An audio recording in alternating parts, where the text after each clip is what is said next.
Well everyone, it's time for us to go ahead and do a quick comparison between the iPad 10 that just got announced and the iPad 6th generation that's been out for several years now.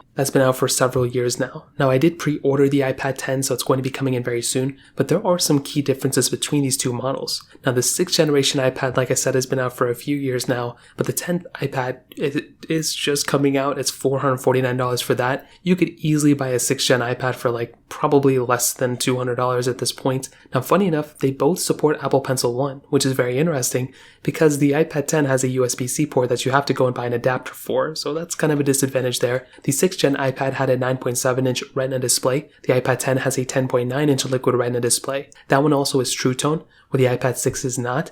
You also do not have a home button or anything on the iPad 10 on the front, just the display with a landscape Face ID, which looks very good. The iPad 6 looks dated, we all know that, and you also have more color choices on the iPad 10. Now the chipset inside is very important. We are now going from an Apple A10 Fusion chip that was inside the iPad 6th gen, which is pretty much the same thing that's inside the iPhone 7, to the iPad 10th generation with the A14 chip inside, and that one is more similar to something like an iPhone 12. So you are getting a massive jump in the performance standpoint. You're also getting more RAM as well, which is another really big deal. Now, they are a little bit of a different design. The iPad 6 looks more like the older iPads, we're all kind of familiar with it. The iPad 10 has the flat sides and also has a, single camera setup that is much better than the iPad 6. I mean, the 6th gen iPad had an 8 megapixel wide camera on the back and a 1.2 megapixel front facing camera. The iPad 10 has a 12 megapixel wide angle camera on the back and a 12 megapixel landscape Face ID ultra wide camera on the front. That is a much better camera setup there for sure,